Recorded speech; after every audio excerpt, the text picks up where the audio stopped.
I'd like to invite Professor Shmuel Peleg, a leading member in our computer vision department in the computer science school. And Shmuel is going to tell us how to deal with all of those camera and the video data that they generate. Shmuel, please.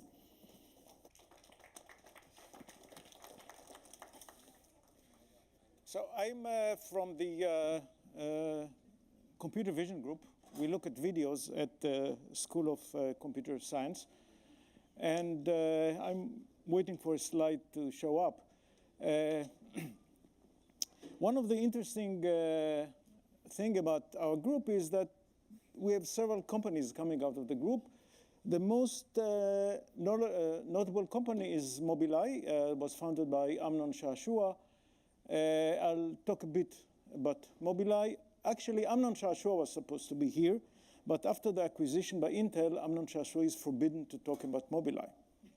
So he cannot talk, so he'll stand and be quiet. So I'm talking. Amnon Shashua, yeah, he teaches, but he's allowed to teach, but he's not allowed to talk about MobilEye. So I will talk about briefly about MobilEye and then about my own company, Humaneyes. Now, do I have a... Yes, it's right over here. Clicker, yes, okay.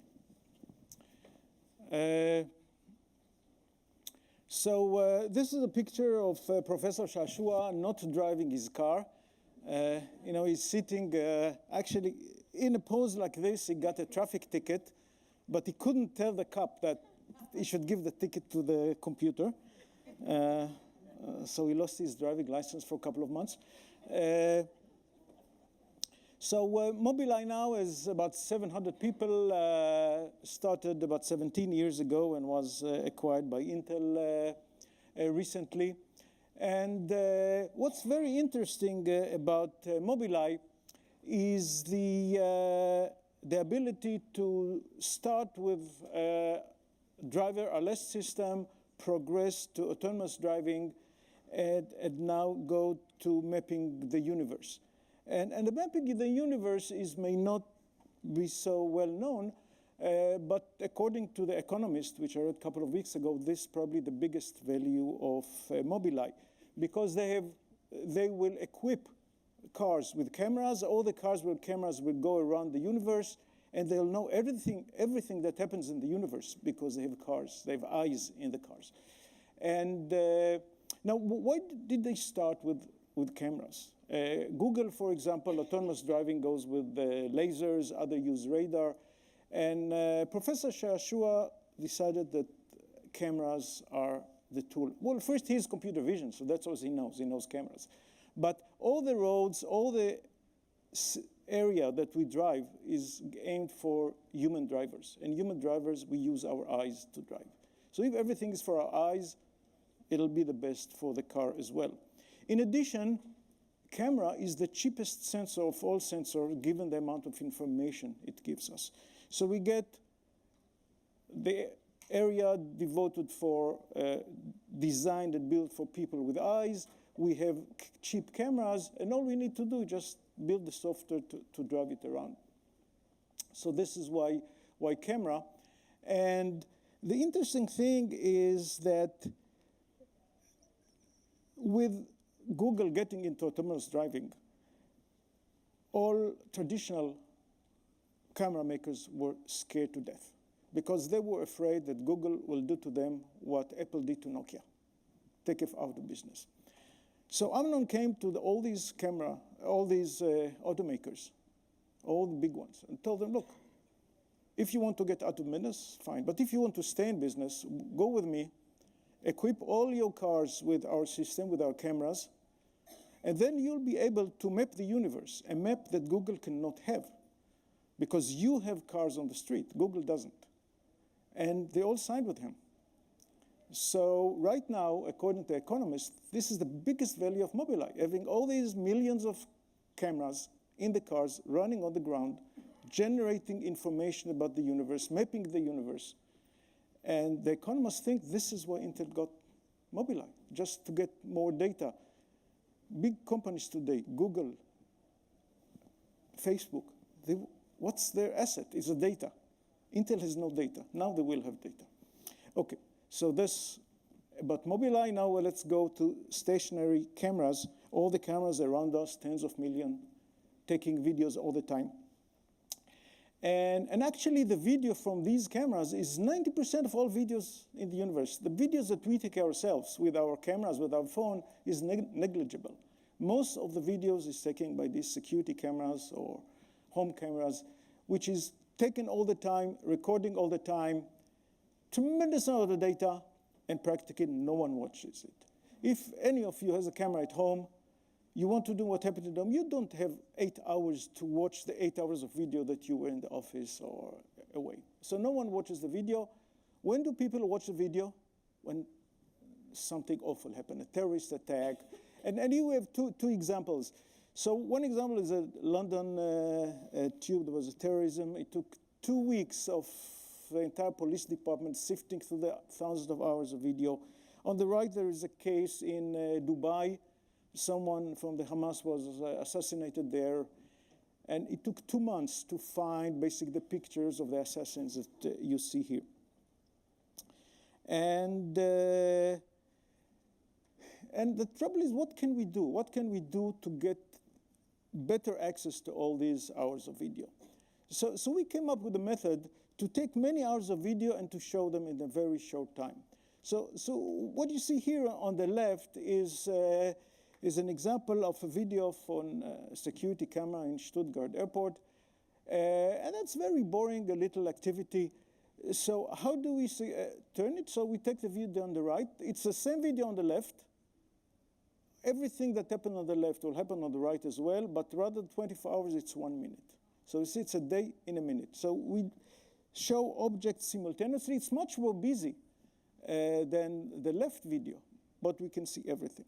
So using this technology, when the Boston bombing occurred 4 years ago, this picture of the terrorist appeared after 2 days, not 2 months, not 2 weeks, 2 days. And actually, we were at the time that we knew that the law enforcement in the US is using the software, and we want to inquire, did you use our video synopsis to find these terrorists in 2 days? We do not disclose investigation technology. No way. So we could not tell until the governor of Massachusetts, Patrick Duval, visited Israel. He's not law enforcement. He's an elected official. He can do whatever he wants to. So he gave us a plaque. Thank you for helping the... So right now it's a very was very good for promotion of the businesses. Right now the system just now in New York City installed in the Empire State Building, in the Statue of Liberty, in the Javits Center, and basically all the cameras that secure the area. When the securities want to watch it, they don't watch the video anymore. It's useless. It just was the synopsis. This is the plaque we got from Patrick, Duval Patrick, the government. Gideon Ben-Zvi is still the chairman of BriefCam, the company that markets this technology. And this is kind of zooming in into the text.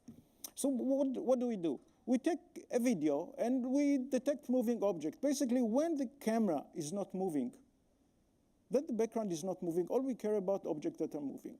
So we take the objects that are moving and we detect them, which is fairly easy, and we put them in a database.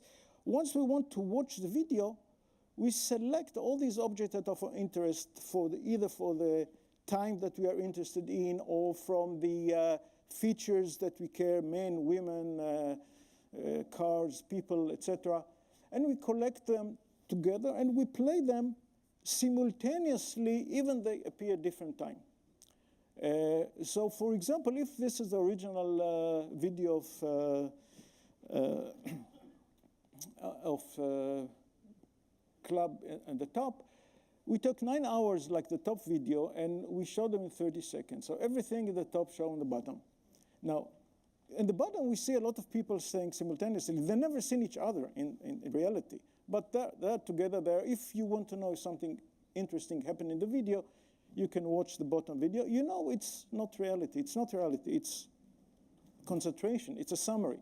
But it's useful enough to realize what happens in the video. So some examples that we should, this is a campus of a university in the US. This is a video, again, very small traffic there. If we can watch the video for many hours, or we can watch the video synopsis and suddenly it's all crowded. If you look carefully, there is a timestamp on each object. But then if we look for something special, we can give more inquiries. For example, let's show the fastest moving object. So these are the fastest moving object, the bicycle, so we can see all the bicycles. Or we want to see only object that wears something red. So we just see the object that wears something red. And this allows us, assume that this pathway, the video of many, many hours, we can really look for what we care about in a few seconds. So it's very, very fast examination of the video. When FLIR is a manufacturer of infrared cameras, mostly for defense purposes, when they want to enter the home video, they turn to us and said, well, we want something different that no one else has, so we want also to give access to video synopsis to those that buy the camera. So they do that. So I bought one of these cameras and put it in the university. Actually, I bought two cameras. Put one in the university and one in my home. So I'll show you how the university looks at night. I never visit the labs at this hour. You can see the timestamps. So these are, but our students are there working. I didn't realize that they ride the chairs. Now we know why the chairs get used so much. But it's interesting to see that the building is open 24 hours a day, and students are there, and they need to stay awake, not to fall asleep. Anyway, so this is the university, and this is basically how the video looked like. And actually, clients, that's a list of clients, so I took a subset of list of clients that can fit into one page. This is not for publication, so it's not secret, but we haven't asked each of these clients a permission to publish their name. But these are, so we see their clients all over the world, but most of the clients here in the US. What next? So it's really establishing security. To sell more in security, all you need is more salespeople going around and selling. And actually, this is an area the company wants to grow. More salespeople, just what we are doing now and selling it. But another is approach the people at home, approach the people in small business. And right now, as I mentioned, very few people have camera at home. And if you have cameras, you never watch it because it's long and boring. But we want to make the cameras to use not for security, but curiosity. You want to know what happened in your home when you are away. Or when you're on vacation, can you show the video or you enjoy vacation back home with someone? So we want to work curiosity. Now, in curiosity, like I mentioned, I have a camera at home, and I want to see what does the Gardner do when he is at home. So this is my Gardner. So it was a couple of hours. Now you see is the different instances of him. There's only one Gardner. You see about several of him there. Each comes from different time. Now, even though, it's not reality. You see the timestamps on the Gardner, it's a different time. But I know what he's doing there. And actually, right now, my cat is scared to death, but the cat is hiding. But normally, when the Gardner is not there, the cat is walking around. And sometimes when I'm at work, I say, what's my cat doing today? And then I see in 30 seconds what my cat was doing in this garden. So it's really nice.